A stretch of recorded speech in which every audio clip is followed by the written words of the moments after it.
शेतकरी बंधू भगिनींनो नमस्कार. महात्मा फुले कृषी विद्यापीठ राहुरी अंतर्गत विभागीय विस्तार केंद्र कृषी महाविद्यालय पुणे, कृषी विभाग महाराष्ट्र शासन व किसान पुणे यांच्या संयुक्त विद्यमाने आयोजित खरीप पिके उत्पादन तंत्रज्ञान प्रशिक्षण कार्यक्रम 2024 मध्ये मी डॉक्टर विकास भालेराव आपणा सर्वांचे सहर्ष स्वागत करतो. या कार्यक्रमाची सुरुवात आपण विद्यापीठ गीताने करू.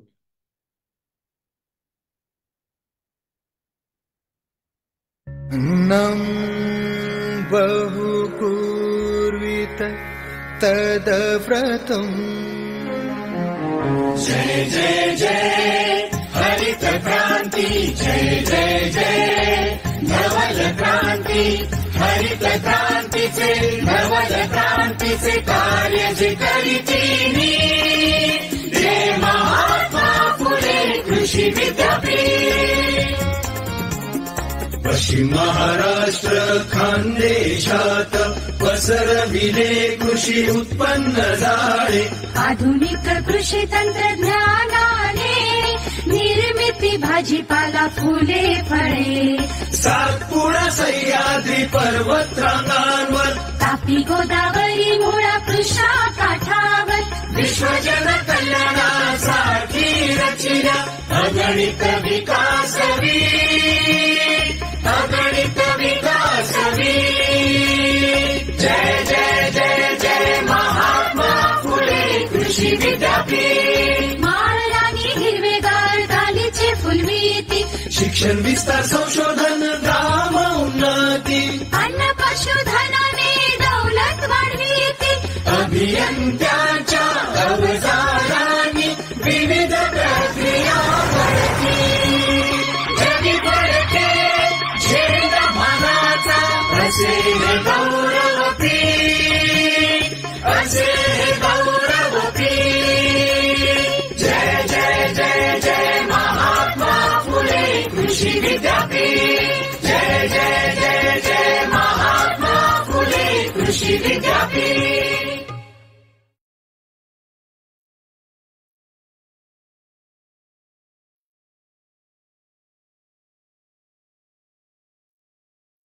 धन्यवाद सर. शेतकरी बंधू भगिनींनो,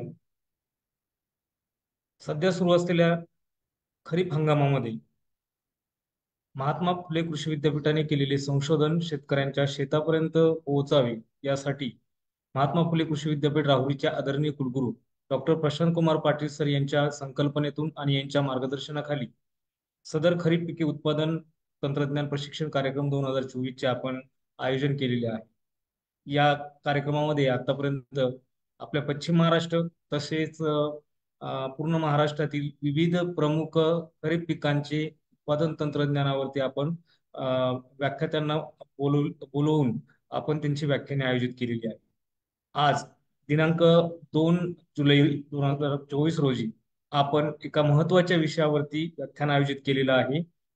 तो महत्वाचा विषय म्हणजे महात्मा फुले कृषी विद्यापीठामध्ये जे वर्षानुवर्ष एक ठराविक कालावधीमध्ये जे संशोधन चालतं, त्या संशोधनाचे निष्कर्ष आपण राज्यस्तरावरती होणाऱ्या जॉईंट अॅग्रोस्को मध्ये ठेवतो आणि त्यामध्ये ते पारित झाल्यानंतर ते आपण शेतकऱ्यांसाठी वाण किंवा आपल्या ज्या शिफारशी आहे उत्पादन तंत्रज्ञानाच्या त्या देत असतो. तर याविषयी आपण महात्मा फुले कृषी विद्यापीठ राहुरीचे 2023 मध्ये प्रसारित झालेले खरीप पिकांचे वाण, विविध कृषी यंत्रे व पीक उत्पादन शिफारशी याविषयी व्याख्यान आयोजित केले आहे. आणि व्याख्यान देण्यासाठी आज आपल्याकडे उपस्थित आहे आमच्याच विभागीय विस्तार केंद्राचे डॉक्टर मृणाल आजोतीकर. हे सहाय्यक प्राध्यापक आहेत ऍग्रिकल्चर एक्सटेन्शन चे म्हणजेच कृषी विस्तार शिक्षण या विभागाचे. डॉक्टर मृणाल आजोतीकर सर यांना कृषी विस्तार शिक्षण व संशोधनामध्ये एकूण 20 वर्षाचा महात्मा फुले कृषी विद्यापीठामध्ये अनुभव आहे. त्यांनी आतापर्यंत 21 विविध शास्त्रीय लेख लिहिले आहेत व हे शास्त्रीय लेख राष्ट्रीय व आंतरराष्ट्रीय नियतकालिकांमध्ये प्रसिद्ध झाले आहेत. त्याचप्रमाणे सरांनी जवळजवळ 52 विस्तार लेख लिहिले आहेत, ज्यातून त्यांनी विद्यापीठाने विकसित केलेले तंत्रज्ञान शेतकऱ्यांना त्यांच्या भाषेमध्ये, आपल्या मातृभाषे मराठी या मातृभाषेमध्ये समजावे यासाठी विविध नियतकालिके व वृत्तपत्रांमध्ये लिखाण केले आहे. त्याचप्रमाणे त्यांनी एक दूरदर्शनवर त्यांची एक मुलाखत झालेली आहे. तसेच 5 रेडिओवरती त्यांनी भाषणे दिलेली आहेत. सरांनी एकूण 3 पुस्तके लिहिलेली आहेत कृषी विस्तारावरती आधारित.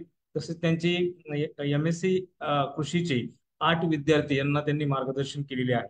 याचबरोबर डॉक्टर मृणाल आजोतीकर सर यांना पत्रकारितामध्ये गाढा अभ्यास असून त्यांनी विविध वृत्तपत्रांमध्ये स्तंभलेखन व बातम्यांचे वार्तांकन केलेले आहे. तर असे हे कृषी विस्तारामध्ये मोलाचे काम केलेले डॉक्टर मृणाल आजोतीकर सर आज आपल्या बरोबर आहेत. तर मी त्यांना आमंत्रित करतो की त्यांनी आपल्या व्याख्यानाला सुरुवात करा. आजोतीकर सर प्लीज.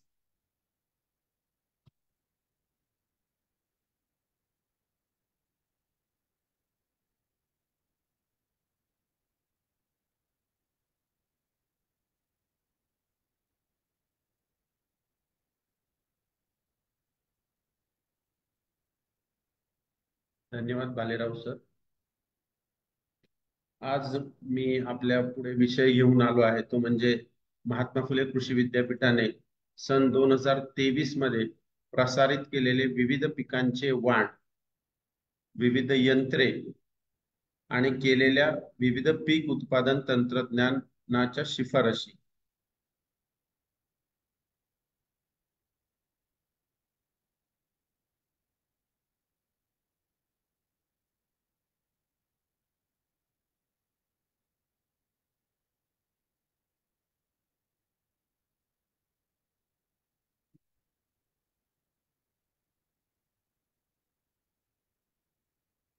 सर्वप्रथम आपण महात्मा फुले कृषी विद्यापीठाने प्रसारित केलेले वाण पाहूयात.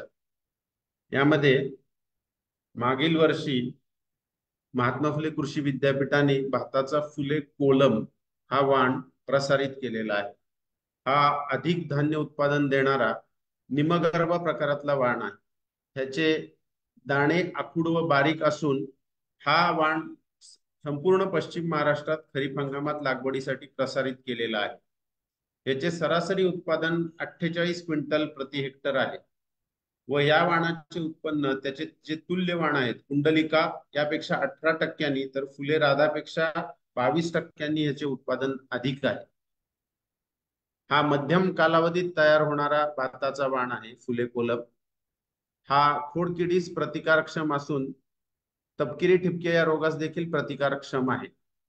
पर्णकरपा, पर्णकोश कुजव्या, मानेवरील करपा, दाणे रंगहीनता या रोगांना तो मध्यम प्रतिकारक आहे. या तांदळाचा या भातामध्ये तांदळाचा उतारा अधिक असून पूर्ण दाण्यांचे प्रमाण देखील अधिक आहे. दाणे फुटण्याचे प्रमाण कमी आहे. याच्यातील अमायलोजच्या प्रमाणामुळे ह्याची शिजवण्याची गुणवत्ता देखील उत्तम आहे. या भाताच्या वाणाबरोबरच महात्मा फुले कृषी विद्यापीठाने मागील वर्षी आणखीन एक भाताचा वाण दिला तो म्हणजे फुले सुपर पवना. हा देखील भाताचा वाण अधिक धान्य उत्पादन देणारा आहे. हा बुटका व निमगर्वा प्रकारातील वाण असून दाणे बारीक व लांब आहेत, सुवासिक आहेत. या दाण्यांची किंवा या भाताची गुणवत्ता अतिशय चांगली असून हा देखील पश्चिम महाराष्ट्रात खरीप हंगामात लागवडीसाठी शिफारस करण्यात आलेला आहे. याची उत्पादकता 54 क्विंटल प्रति हेक्टर आहे आणि तिचा जो तुल्यवाण आहे पवना पेक्षा ह्याचं उत्पादन 28% अधिक आहे. हा मध्यम कालावधीत तयार होणारा वाण आहे. हा 130 ते 135 दिवसांमध्ये तयार होतो. याची इतर वैशिष्ट्ये म्हणजे हा कुसळ विरहित वाण असून हा खोडकिडीस प्रतिकारक्षम आहे. तपकिरी तुडतुड्यास मध्यम प्रतिकार क्षमता आहे. यामध्ये तांदळाचा उतारा अधिक मिळतो 69% संपूर्ण दाण्यांचे प्रमाण देखील अधिक आहे 59%. पोषण मूल्याच्या दृष्टीने देखील हा महत्वाचा वाण आहे. यामध्ये लोहाचे प्रमाण 17.7 ppm इतके आहे. त्याचप्रमाणे जस्ताचे देखील प्रमाण 20 ppm एवढे आहे. हा तपकिरी ठिपके व मानेवरील करपा या रोगांना मध्यम प्रतिकारक्षम वाण आहे आणि अमायलोजच्या मध्यम प्रमाणामुळे याची देखील शिजवण्याची गुणवत्ता उत्तम आहे. असे हे दोन महत्वाचे वाण भाताचे वाण मागील वर्षी महात्मा फुले कृषी विद्यापीठाने प्रसारित केलेले आहेत. त्यानंतर मागील वर्षी महात्मा फुले कृषी विद्यापीठाने मक्याचे देखील 2 वाण प्रसारित केलेले आहेत. त्यातील पहिला वाण म्हणजे फुले उमेद. हा वाण देखील मध्यम कालावधीत पक्व होणारा संकरित वाण आहे. हा संपूर्ण महाराष्ट्र राज्यात खरीप हंगामासाठी प्रसारित करण्यात आलेला आहे. ह्याची उत्पादन क्षमता 87 क्विंटल प्रति हेक्टर इतकी असून याचा जो तुल्यवाण आहे राजश्री ह्याच्यापेक्षा 25%, तर फुले महर्षीपेक्षा 17% या वाणाचे उत्पादन अधिक आहे. हा मध्यम पक्वता कालावधीत म्हणजेच 95 ते 100 दिवसात तयार होणारा मक्याचा वाण आहे. यामध्ये फुले उमेद मध्ये प्रथिनांचे प्रमाण 9.73% इतके असून हा पर्णकरपा या रोगास प्रतिकारक्षम आहे. पानावरील ठिपके आणि भुरी रोगास देखील प्रतिकारक्षम आहे. खोडकीड व अमेरिकन लष्करी अळी या दोन्ही किडींच्या विरोधात याच्यामध्ये प्रतिकार क्षमता आहे. यानंतर मक्याचा दुसरा महत्वाचा वाण म्हणजे फुले चॅम्पियन. हा लवकर पक्व होणारा संकरित वाण आहे आणि याची देखील संपूर्ण महाराष्ट्र राज्यात खरीप हंगामात लागवडीसाठी शिफारस करण्यात आलेली आहे. ह्याचे धान्य उत्पादन 91 क्विंटल प्रति हेक्टर एवढे असून ते राजश्रीपेक्षा 25% व फुले महर्षीपेक्षा 18% अधिक आहे. यामध्ये या फुले चॅम्पियन मक्यामध्ये प्रथिनांचे प्रमाण 9.84 म्हणजे जवळजवळ 10% एवढे प्रथिनांचे प्रमाण आहे. पर्णकरपा, पानावरील ठिपके आणि भुरी रोगास हा फुले चॅम्पियन मक्याचा वाण प्रतिकारक्षम असून खोड अळीस आणि अमेरिकन लष्करी अळीस देखील प्रतिकारक्षम आहे. यानंतर आपण महत्वाची महात्मा फुले कृषी विद्यापीठाने सन 2023 मध्ये प्रसारित केलेली विविध यंत्रे पाहूयात. यामध्ये प्रामुख्याने आहे ते म्हणजे फुले रस काढणी यंत्र. छोटे छोटे जे लघु उद्योजक असतात, घरगुती जे अन्न प्रक्रिया करतात, त्यांच्या दृष्टीने हे अत्यंत उपयुक्त यंत्र आहे. यामध्ये फळांचा आणि भाज्यांचा रस काढता येतो आणि अत्यंत अल्प खर्चामध्ये हा रस म्हणजे 2.14 रुपये प्रति किलो इतक्या कमी खर्चामध्ये आपल्याला फळांचा व भाज्यांचा रस या फुले रस काढणी यंत्राच्या माध्यमातून काढता येतो. यामध्ये साधारणपणे प्रत्येक तासात 29 किलो फळांचा तर 18 किलो भाज्यांचा रस आपल्याला काढता येऊ शकतो. आणि याचं आणखीन एक महत्वाचं वैशिष्ट्य म्हणजे याला औद्योगिक कनेक्शन लागत नाही, विद्युत कनेक्शन. हे सिंगल फेज विजेवर चालणारे यंत्र असून या रसामध्ये गाळाचं प्रमाण देखील अतिशय नगण्य म्हणजे 1.30 ते 1.35% एवढे कमी यामध्ये गाळाचे प्रमाण आहे. रसातील गाळाचे प्रमाण अत्यंत कमी आहे. त्यानंतर दुसरे महत्वाचे अवजार जे 2023 मध्ये विद्यापीठाने प्रसारित केले ते म्हणजे फुले ऊस पाने काढणी व कुट्टी यंत्र. याचा उपयोग प्रामुख्याने उभ्या ऊसातील वाळलेले पाचट पाने ती काढणे आणि कुट्टी करणे यासाठी याचा उपयोग केला जातो. आणि साधारणपणे हे यंत्र एका तासामध्ये 30 गुंठे क्षेत्र हे यंत्र त्या 30 गुंठे क्षेत्रावरील ऊसाची पाने काढून त्याची कुट्टी करण्याची क्षमता आहे. आणि यामध्ये आर्थिक बचत या मनुष्यबळ लावून पाने काढून कुट्टी करण्यापेक्षा हे किफायतशीर आहे. यामध्ये पारंपरिक म्हणजे माणसं लावून काढण्याच्या पद्धतीपेक्षा साधारणपणे हेक्टरी 9,000 रुपयाची बचत होते. आणि हे अवजार चालवण्यासाठी हे यंत्र वापरण्यासाठी आपल्याला किमान 24 हॉर्स पॉवरचा ट्रॅक्टर आवश्यक आहे.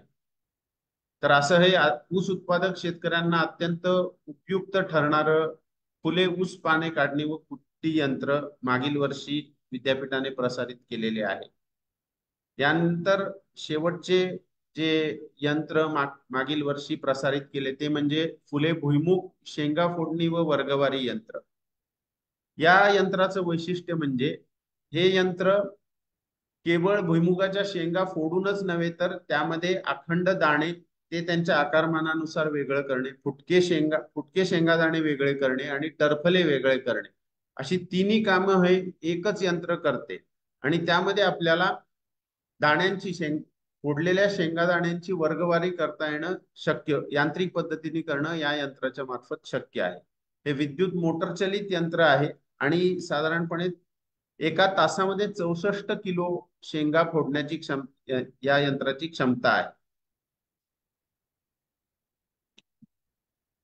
यामध्ये प्रत्येक किलो शेंगा फोडण्यामागे साधारणपणे ₹2.65 इतक्या खर्चाची बचत होत असून हे एका हॉर्स पॉवर व सिंगल फेजच्या विद्युत कनेक्शनवर हे यंत्र चालते. त्यामुळे जे लहान भूधारक शेतकरी आहेत, ज्यांचे भुईमुगाचे उत्पादन अत्यंत कमी असते, स्वतःच्या किंवा किरकोळ विक्री एवढेच उत्पादन असते, त्यांना हे यंत्र अतिशय उपयुक्त आहे. यानंतर आपण विद्यापीठाने मागील वर्षामध्ये केलेल्या विविध पीक उत्पादन तंत्रज्ञान शिफारशी पाहूयात. त्यामध्ये प्रामुख्याने येते भात शेतीमध्ये एकात्मिक अन्नद्रव्य व्यवस्थापनाबद्दल एक महत्वाची शिफारस गेल्या वर्षी देण्यात आली. त्यामध्ये असे निदर्शनास आलेले आहे की भात शेतीमध्ये पूर्व मशागतीच्या वेळेस 10 टन शेणखत आणि लागवडीच्या वेळी 170 किलो युरिया DAPच्या ब्रिकेट्स किंवा गोळी खत हे वापरायचं आहे 50 किलो पालाशच्या बरोबरीने. त्याचप्रमाणे पुनर्लागवडीनंतर 20 दिवसांनी 19-19-19 ची फवारणी, तर 40 दिवसांनी 052-34 किंवा 19-19-19 या विद्राव्य खतांची 1% द्रावणाची फवारणी, म्हणजे 1 लिटर पाण्यामध्ये 10 ग्राम इतक्या प्रमाणात ही विद्राव्य खते मिसळून फवारणी केल्याने उत्पादनामध्ये भरीव वाढ होते असे आढळून आलेले आहे. याशिवाय ऊस हे महत्वाचे पश्चिम महाराष्ट्रातील महत्वाचे नगदी पीक आहे. तर या ऊसाची रोप करण्याकडे शेतकऱ्यांचा कल सध्या वाढलेला आहे. अल्प खर्चामध्ये शेतकऱ्यांना स्वतःची ऊसाची रोपे तयार करता यावीत याकरता महात्मा फुले कृषी विद्यापीठाने मागील वर्षी फुले सुपरकेन नर्सरी तंत्रज्ञान विकसित व प्रसारित केलेले आहे. यामध्ये एक डोळा टिपऱ्यांचा वापर करून बियाण्याच्या खर्चात बचत करून शेतकऱ्यांना स्वतःच्या शेतावर अल्प खर्चात स्वतःची ऊसाची रोपे तयार करता येणं शक्य होतं. यामध्ये साधारणपणे 50% माती व 50% शेणखत किंवा गांडूळ खत याचं मिश्रण करून ते शेतकऱ्यांनी उगवणी माध्यम म्हणून वापरायचं आहे.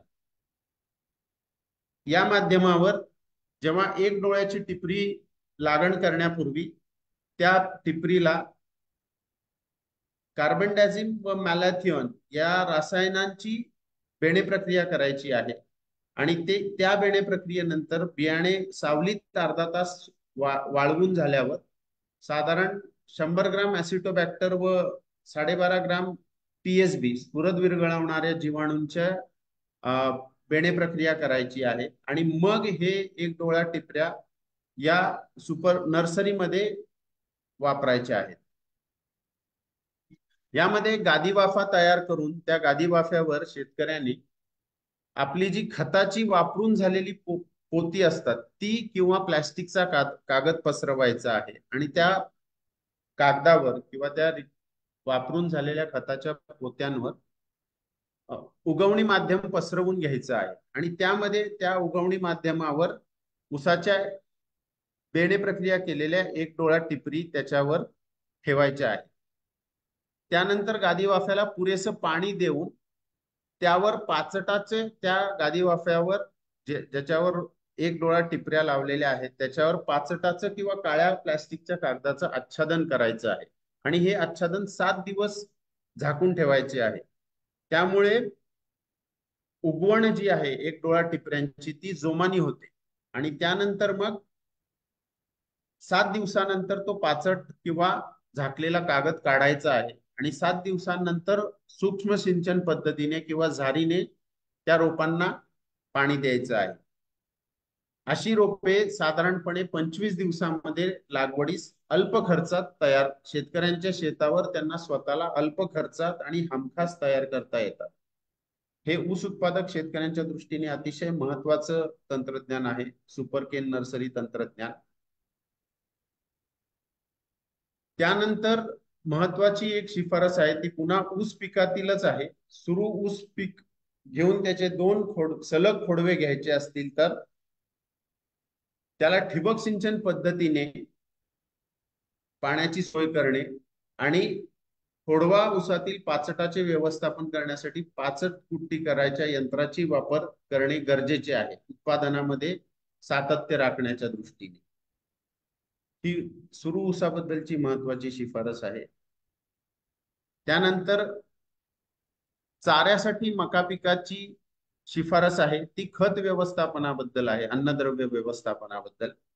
यामध्ये चारा पीक म्हणून जेव्हा मक्याचे पीक घेतले जाते त्यावेळी फुले सूक्ष्म अन्नद्रव्य ग्रेड 1 हे 25 किलो वापरायचे आहे. पेरणीच्या वेळी जमिनीत द्यायचे आहे शिफारशीत खत मात्रेच्या बरोबर, म्हणजेच 100-50-50 नत्र, स्फुरद व पालाश या प्रमाणात. त्याच बरोबरीने फुले सूक्ष्म अन्नद्रव्य ग्रेड 1 हे 5 टन शेणखतासह पेरणीपूर्वी द्यायचे आहे. आणि फुले द्रवरूप सूक्ष्म अन्नद्रव्य ग्रेड 2 हे प्रति लिटर पाण्यामध्ये 10 मिली या प्रमाणात पेरणीनंतर 30 दिवसांनी व पेरणीनंतर 45 दिवसांनी अशा या सूक्ष्म अन्नद्रव्य ग्रेड 2च्या 2 फवारण्या घ्यायच्या आहेत. यामुळे चारा मक्याचे भरघोस उत्पादन मिळते.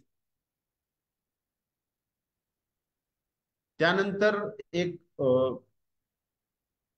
जूट पिकाबद्दल अन्नद्रव्य व्यवस्थापनाबद्दलची शिफारस आहे.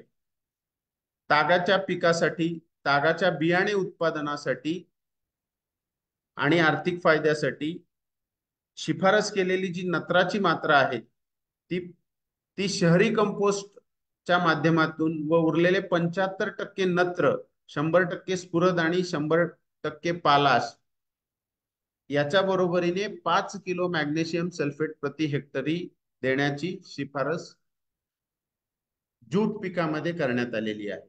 बियाण्याच्या अधिक उत्पादनासाठी जूटच्या बियाण्याचे, जूट हे हिरवळीचे खत म्हणून वापरले जाते, त्याचे बियाणे उत्पादनासाठीची ही शिफारस आहे. त्यानंतर पश्चिम महाराष्ट्रातील एक महत्वाचे कडधान्य पीक म्हणजे राजमा. तर राजमा पिकातील एक एकात्मिक अन्नद्रव्य व्यवस्थापनाबद्दलची शिफारस आहे. त्यामध्ये शिफारशीत खत मात्रा म्हणजेच 5 टन शेणखत आणि उरलेली रासायनिक खत मात्रा म्हणजे 60 किलो नत्र आणि 80 किलो स्फुरद व 40 किलो पालाश ही शिफारशीत खत मात्रा आहे. त्यापैकी नत्र हे 2 समान हप्त्यामध्ये पेरणीच्या वेळी व पेरणीनंतर 30 दिवसांनी द्यायचे आहे, तर स्फुरद व पालाश हे पेरणीच्या वेळी द्यायचे आहे. अशी राजमा पिकासाठी एकात्मिक अन्नद्रव्य व्यवस्थापनाची शिफारस आहे.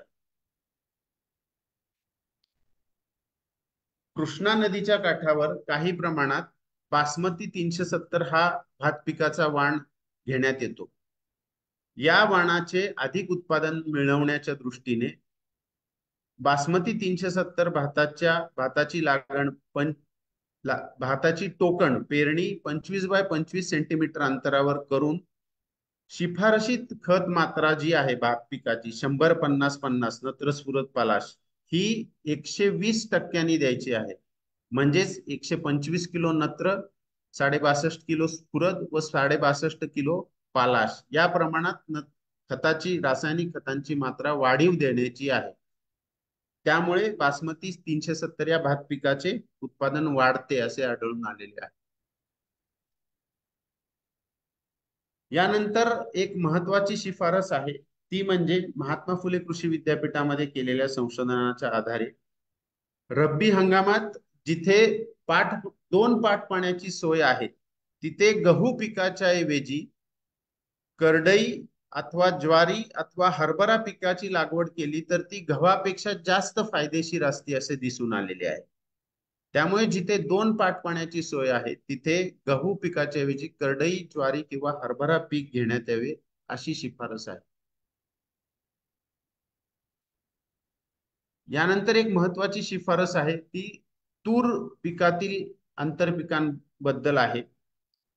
तुरीचे पीक घेताना पश्चिम महाराष्ट्रामध्ये सूर्यफूल किंवा बाजरी एकास 2 या प्रमाणात किंवा तुरीमध्ये सोयाबीन किंवा भुईमूग हे आंतरपीक एकास 3 या प्रमाणात घेण्याची शिफारस करण्यात आलेली आहे, अधिक उत्पादनासाठी व अधिक आर्थिक फायद्यासाठी.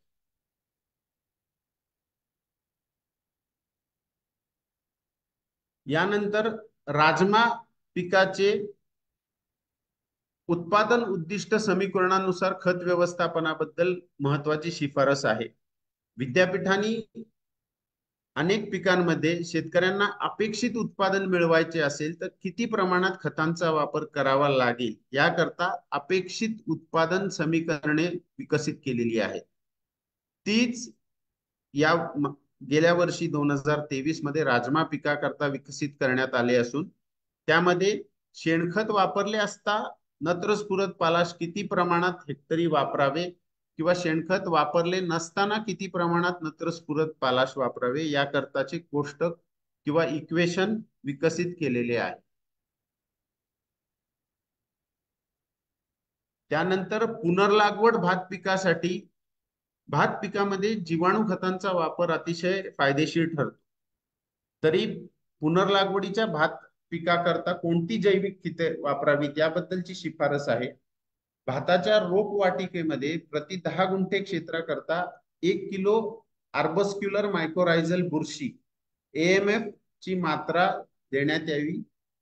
त्याचप्रमाणे पुनर्लागवडीच्या 1 महिना अगोदर भात लागणीच्या क्षेत्रामध्ये 10 टन शेणखत प्रति हेक्टरी मिसळण्यात यावे आणि रोपे लागणीपूर्वी भाताची रोपे ही PSB मध्ये स्फुरद विरघळवणाऱ्या जीवाणूंच्या कल्चरमध्ये किंवा ॲस्परजिलस अवामोरी या बुरशीच्या कल्चरमध्ये 20 लिटर पाण्याच्या द्रावणात 50 ग्राम हे जीवाणू खत घालून त्यामध्ये अर्धा तास बुडवून मग लागण करण्याची शिफारस करण्यात आलेली आहे. याशिवाय भात पिकाला नेहमीची खत मात्रा म्हणजे स्फुरद 50 किलो प्रति हेक्टर हे सिंगल सुपर फॉस्फेटच्या माध्यमातून नत्र व पालाश 100 किलो नत्र व 50 किलो पालाश हे शिफारशीप्रमाणे देणे गरजेचे आहे. यानंतर एक महत्वाची शिफारस आहे ती म्हणजे जे सोयाबीन हे पीक अत्यंत महत्वाचे आहे खरीप हंगामामध्ये आणि सोयाबीन हे कडधान्य वर्गीय तेलबी पीक आहे. तरी आपल्याला हे सर्वश्रुत आहे की सर्व कडधान्य वर्गीय पिकांना नत्र केवळ विभागून दिले जाते व मात्रा त्याची कमी असते, परंतु सोयाबीन पिकासाठी मात्र शिफारशीत खत मात्रेमधील 50% नत्र व पालाश पेरणीच्या वेळी आणि उरलेले 50% 35 दिवसांनी देण्याची शिफारस करण्यात आलेली आहे. यात महत्वाचे हे आहे की नत्राच्या बरोबरीने पालाश देखील 2 वेळा विभागून देण्याची शिफारस करण्यात आलेली आहे.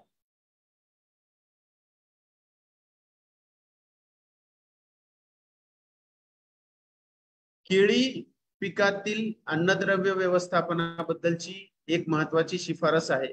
यामध्ये 150 किलो नत्र, 60 किलो स्फुरद व 150 ग्राम पालाश प्रति झाड याच्या बरोबरीने प्रति झाड 20 ग्राम गंधक शेणखतात आठवडाभर मुरवून देण्याची शिफारस करण्यात आलेली आहे केळी पिकासाठी.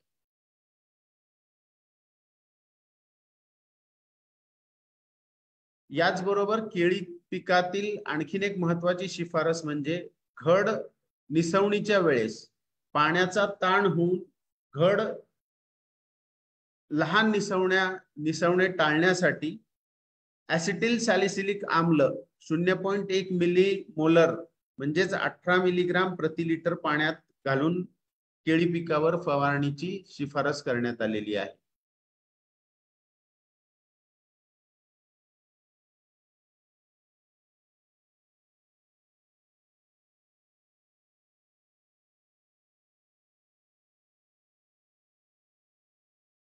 यानंतर ऊसाच्या अन्नद्रव्य व्यवस्थापनाबद्दल एक महत्वाची शिफारस आहे.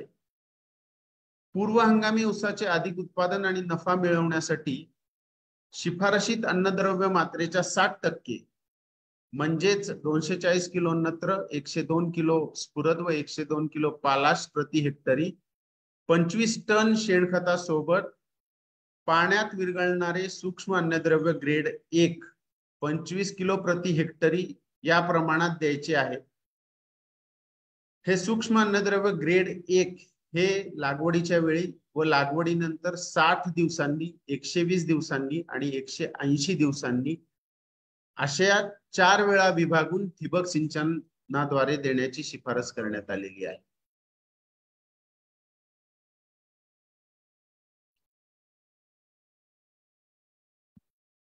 त्यानंतर भाजीपाला पिकामध्ये, वांगी पिकामध्ये कलम करण्यासाठी सोलॅनम टॉर्वम या वांग्याच्या खुंट्यावर ऑगस्टच्या पहिल्या पंधरवड्यात वांग्याची कलमे बांधण्याची शिफारस करण्यात आलेली आहे.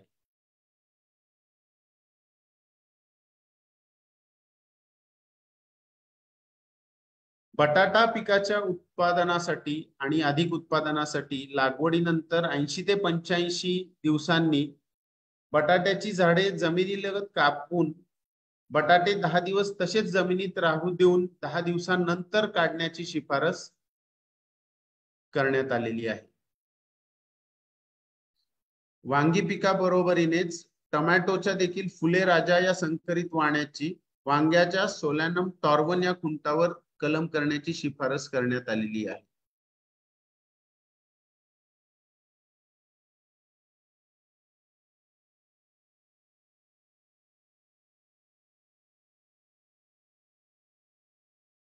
त्यानंतर ज्या ठिकाणी शेळ्यांना हिरव्या चाऱ्याला पर्याय म्हणून काटेविरहित निवडुंगाचा शेळ्यांसाठी चारा म्हणून वापर करण्याची शिफारस केली गेली आहे. आर्थिकदृष्ट्या फायदेशीर ठरण्यासाठी, दुग्ध व्यवसायातील नफा वाढवण्यासाठी शेणाचे मूल्यवर्धन करून गांडूळ खताची निर्मिती व विक्री करण्याची शिफारस करण्यात आलेली आहे.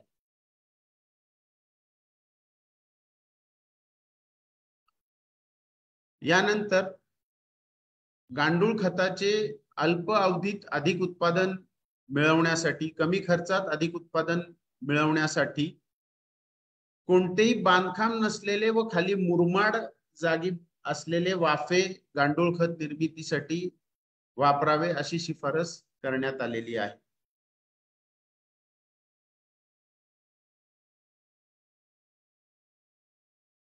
यानंतर दूध प्रक्रिया तंत्रज्ञानाबद्दलच्या अन्न प्रक्रिया तंत्रज्ञान या विषयांतर्गत दूध प्रक्रिया तंत्रज्ञानातील शिफारशी आहेत.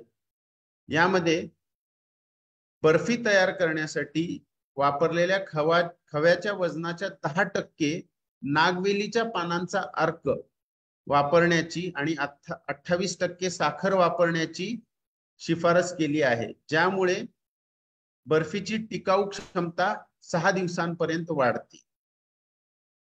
त्याचप्रमाणे शेळीच्या दुधाचा चीज स्प्रेड करण्यासाठी पेरूच्या सरदार जातीच्या फळांचा गर 6%, चेडार चीज व शेळीच्या दुधाचा चक्का यांचे 40 ते 60 प्रमाणातील मिश्रण वापरण्याची शिफारस करण्यात आलेली आहे.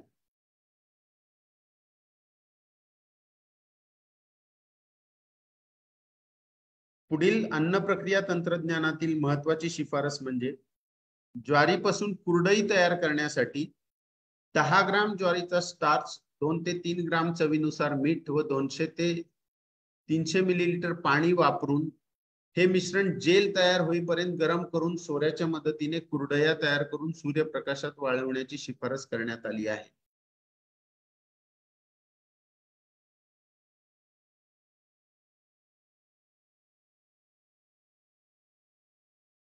यानंतर महत्वाच्या पीक संरक्षणातील शिफारशी आपण पाहणार आहोत.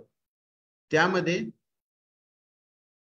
डाळिंबावर आंबेबहाराच्या डाळिंबामध्ये फळातील रस शोषणाऱ्या पतंगाच्या प्रतिबंधासाठी बहारानंतर 120 दिवसांनी पॉलिप्रोपिलीन कापडाच्या पिशव्यांचे आच्छादन करण्याची शिफारस केली गेलेली आहे.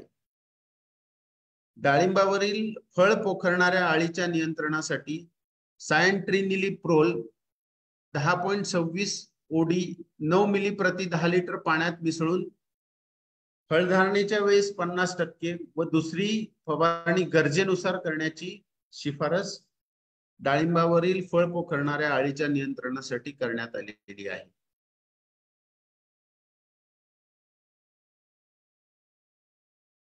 ऊसातील हुमणी किडीच्या नियंत्रणासाठी जून महिन्यात पिप्रोनिल 40% अधिक इमिडाक्लोप्रिड 40% WG हे दाणेदार कीटकनाशक 437.5 ग्राम प्रति हेक्टर या प्रमाणात जमिनीत सरीच्या बाजूने टाकण्याची शिफारस करण्यात आलेली आहे.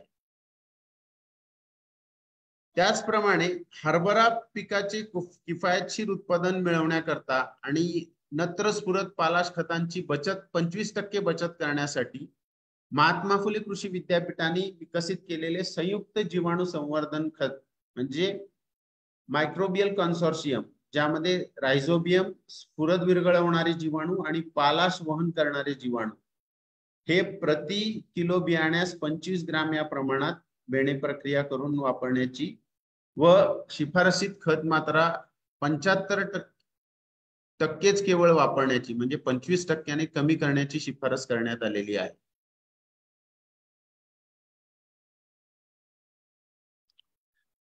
यानंतर महात्मा फुले कृषी विद्यापीठाने जे संयुक्त जीवाणू संवर्धक खत वापरले आहे एकदल पिकासाठी व द्विदल पिकासाठी, त्याबद्दलच्या महत्वपूर्ण शिफारशी आहेत.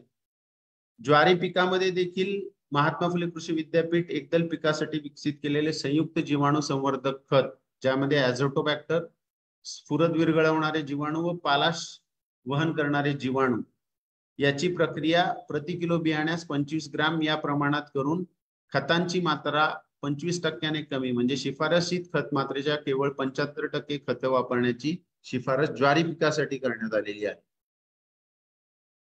याच पद्धतीने उडीद पिकामध्ये नत्राची आणि स्फुरद खतांची बचत करण्यासाठी 50% बचत करण्यासाठी पेरणीपूर्वी बियाण्यास महात्मा फुले कृषी विद्यापीठाने विकसित केलेले द्रवरूप रायझोबियम 25 मिली आणि 25 मिली स्फुरद विरघटन करणारे जीवाणू हे एकत्रित करून या द्रावणामध्ये बियाणे 12 तास बुडवून त्यानंतर सावलीत वाळवून पेरणी करण्याची शिफारस करण्यात आलेली आहे. अशा पद्धतीने प्रक्रिया केलेले बियाणे वापरल्यास नत्र व स्फुरद खतांची मात्रा 50% कमी करून शेतकरी खतावरील खर्चात बचत करू शकतो.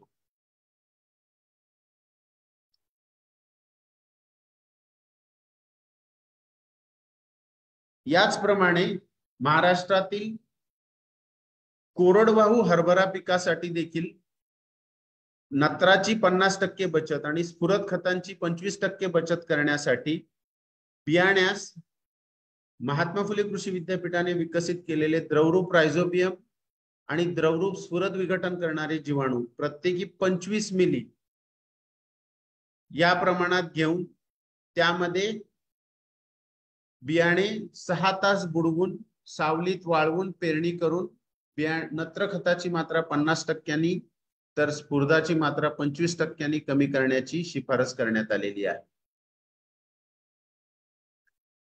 महाराष्ट्रातील कोरडवाहू भागातील मूग पिकांमध्ये देखील हरभऱ्याप्रमाणेच नत्राची 50% बचत आणि स्फुरदाची 25% बचत करण्यासाठी हरभऱ्याप्रमाणेच मूग पिकाला देखील महात्मा फुले कृषी विद्यापीठ द्रवरूप रायझोबियम व द्रवरूप स्फुरद विघटन करणारे जीवाणू या खतांची बीज प्रक्रिया करून त्या प्रमाणात रासायनिक खतांची मात्रा नत्रयुक्त खतांची मात्रा 50% तर स्फुरदयुक्त खतांची मात्रा 25% कमी करण्याची शिफारस करण्यात आलेली आहे.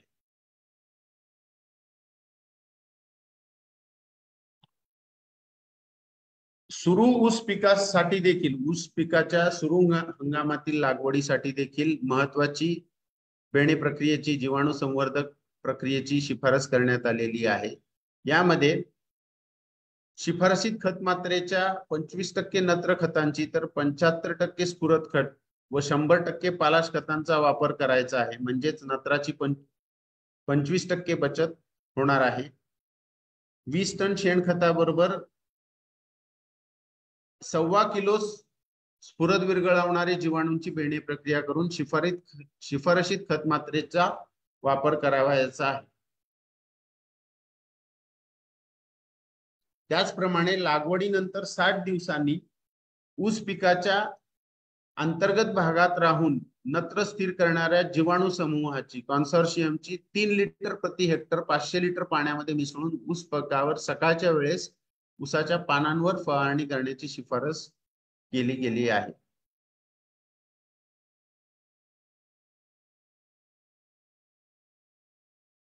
ऊसावरील तांबेरा रोगाच्या व्यवस्थापनासाठी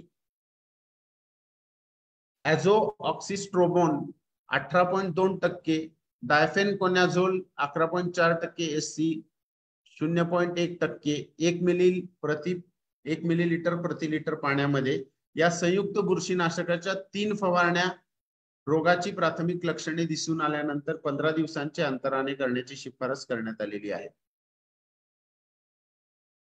सोयाबीन पिकाचे बीज उत्पादन घेताना बियाण्यावरील जांभळे डाग या रोगाच्या नियंत्रणासाठी प्रतिबंधासाठी तसेच बियाण्याची अधिक उगवण क्षमता, रोपांचा वाढीचा जोम व अधिक बीज उत्पादनासाठी शेंगा लागण्याच्या सुरुवातीला व शेंगातील दाणे भरण्याच्या अवस्थेत पिकॅझिस्ट्रोबेन 22.52% SC या बुरशीनाशकाची 0.1%, 1 मिलीलीटर प्रति लिटर पाणी या प्रमाणात 2 फवारण्या करण्याची शिफारस केली गेली आहे.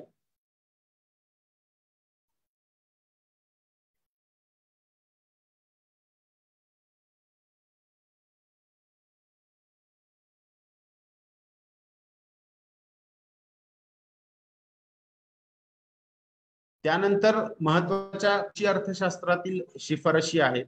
यामध्ये हरभरा पिकाच्या संदर्भित असं आढळून आलं आहे की हरभराच्या किमती महाराष्ट्रातील प्रमुख ज्या 9 बाजारपेठा आहेत, लातूर, दर्यापूर, हिंगणघाट, अमरावती, नागपूर, अकोला, वाशिम, खामगाव व मूर्तिजापूर येथील किमती साधारण सप्टेंबर ते डिसेंबर या कालावधीत जास्त असतात आणि लातूरच्या बाजारपेठेत सर्वाधिक असतात या किमती. त्यामुळे शेतकऱ्यांनी काढणीनंतर लगेच हरभरा पिकाची विक्री न करता चांगल्या किमतीसाठी सप्टेंबर ते डिसेंबर या कालावधीत या 9 प्रमुख बाजारपेठांमध्ये विक्री करावी अशी शिफारस करण्यात आलेली आहे.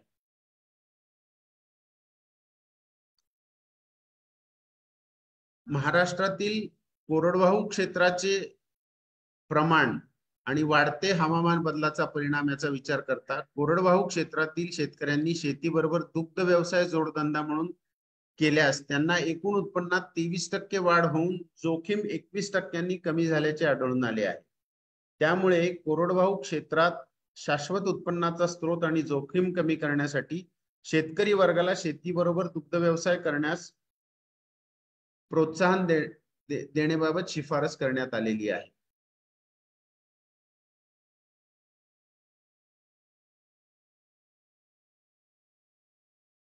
त्यानंतर भात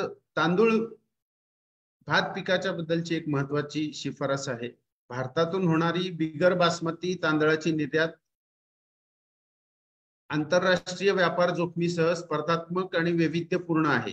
Benin, Bangladesh, Nepal, Senegal, Togo आणि कोटो हे 40% निर्यात मूल्य देत असून बेनिन, बांगलादेश, सेनेगल आणि टोगो या देशांमध्ये भारतीय बिगर बासमती तांदळाला स्थिर बाजारपेठा मिळतात. म्हणून बिगर बासमती तांदूळ उत्पादनाचे निर्यात या देशांमध्ये करण्याबद्दल सुचविण्यात आले आहे. यानंतर आणखीन एक महत्वाची शिफारस आहे फूल पिकाबद्दल. मोगरा ही फूल पिकाला नाशवंत असून देखील चांगला बाजारभाव मिळतो, परंतु आवक कमी अधिक झाली तरी त्याच्यामध्ये दरामध्ये तफावत होत नाही आणि दर स्थिर राहतात. त्यामुळे शेतकऱ्यांनी खात्रीशीर उत्पन्नाचा स्रोत म्हणून मोगरा वर्गीय फुलझाडांची लागवड करण्याबाबत सुचविण्यात आलेले आहे.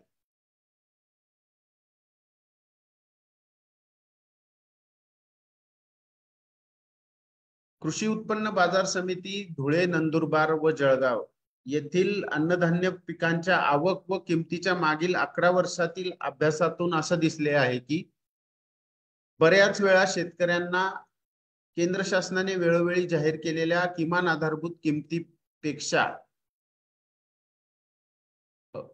ज्वारी पिकामध्ये, बाजरी पिकामध्ये, गव्हामध्ये, मका, तूर, हरभरा यामध्ये अधिक किंमत मिळत नसल्याचे आढळून आले आहे. त्यामुळे कृषी उत्पन्न बाजार समिती धुळे, नंदुरबार व जळगाव इथे विक्रीसाठी आलेल्या मालाची विक्री किमान आधारभूत किमतीपेक्षा कमी दराने होणार नाही याची शेतकऱ्यांनी काळजी घेणे गरजेचे आहे.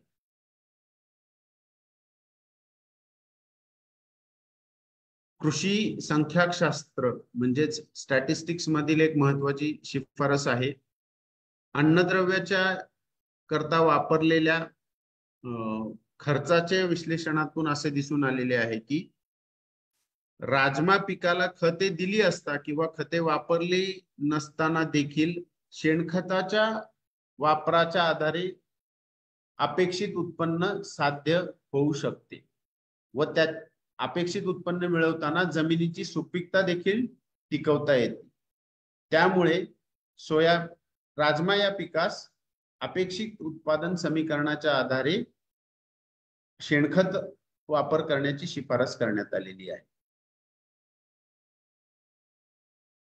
या आपण सन 2023 मध्ये महात्मा फुले कृषी विद्यापीठाने प्रसारित केलेले पिकांचे प्रमुख वाण, त्याचप्रमाणे अवजारे, यंत्रे व उत्पादन तंत्रज्ञान शिफारशी पाहिल्या. अत्यंत महत्वाच्या शिफारशी आहेत. याचा अवलंब शेतकऱ्यांनी केल्यास त्यांना निश्चितच त्यांचे उत्पादकता टिकवून ठेवत उत्पादन वाढ करणे व नफा वाढ करण्यामध्ये निश्चितच उपयुक्त ठरतील. तरी आज मला महात्मा फुले कृषी विद्यापीठाने सन 2023 मध्ये शिफारशीत केलेले तंत्रज्ञान शेतकऱ्यांपर्यंत पोहोचवण्याची जी संधी मिळाली, जी संधी आयोजकांनी दिली, त्याबद्दल मी आभार व्यक्त करतो आणि थांबतो. धन्यवाद.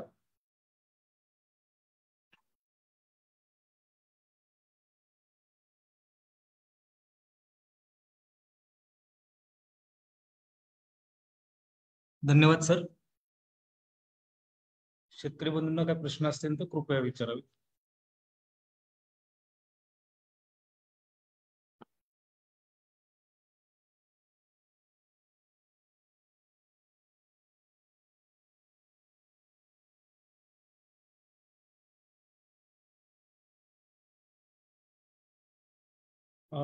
प्रश्न नाहीत असे आपण गृहीत धरून कार्यक्रमाच्या शेवटाकडे वळूया. आज आपण महात्मा फुले कृषी विद्यापीठाने सन 2023 मध्ये दिलेल्या शिफारशी व विविध कृषी यंत्रे याविषयी डॉक्टर मृणाल अजोतीकर सर यांनी दिलेले व्याख्यान आपण ऐकले. अजोतीकर सरांनी विद्यापीठाने जे काही संशोधन केले व जे शेतकऱ्यांसाठी शिफारशीत झाली त्याबद्दल जी सखोल अशी माहिती दिली त्याबद्दल मी विभागीय विस्तार केंद्र कृषी महाविद्यालय पुण्याच्या वतीने त्यांचे खूप खूप आभारी आहे. त्याच पद्धतीने शेतकरी बांधवांना मी एक विनंती करतो की ह्या ज्या शिफारशी सरांनी आपल्याला सांगितल्या या लिखित स्वरूपामध्ये आपल्याला कृषी दर्शनी 2024 या महात्मा फुले कृषी विद्यापीठाच्या कृषी दर्शनीमध्ये लिखित स्वरूपात आपल्याला उपलब्ध आहेत. ही कृषी दर्शनी विद्यापीठाच्या कार्यक्षेत्रातील सर्व कृषी महाविद्यालय, विभागीय विस्तार केंद्र व संशोधन केंद्रावर विक्रीसाठी उपलब्ध आहे. मात्र 200 रुपये प्रतिदर्शनी याप्रमाणे. आता पुढील महत्वाचा भाग म्हणजे आभार प्रदर्शन.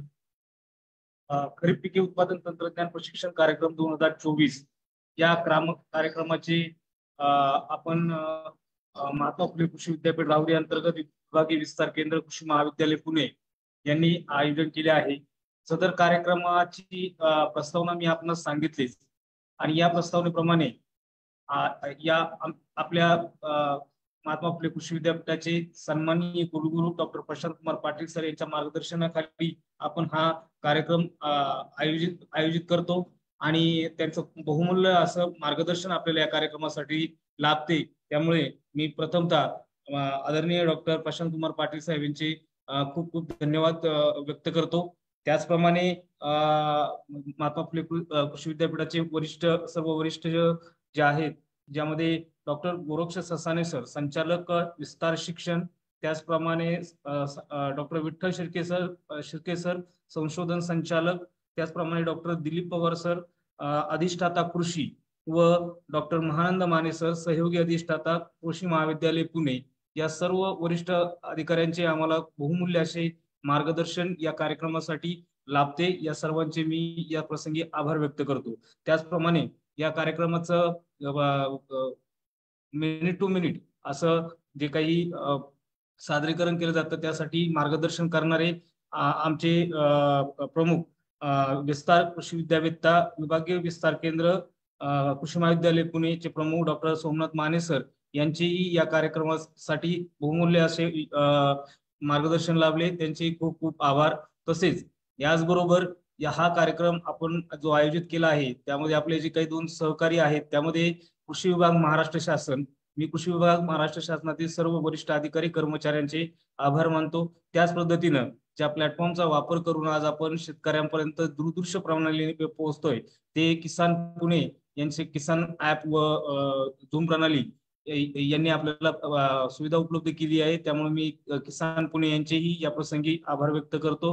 त्याच पद्धतीने सर्वात महत्वाचं म्हणजे या माध्यमातून जे शेतकरी ऑनलाईन पद्धतीने हा कार्यक्रम ऐकत आहेत त्या सर्वांचे मी आभार व्यक्त करतो. त्याच पद्धतीने विभागीय विस्तार केंद्र कृषी महाविद्यालय पुण्याची आमचे सर्व आयोजकांचे जे आयोजक आहेत, ज्याच्यामध्ये आमचे माने सर असतील, डॉक्टर आजोतीकर सर असतील, मी डॉक्टर विकास भालेराव आणि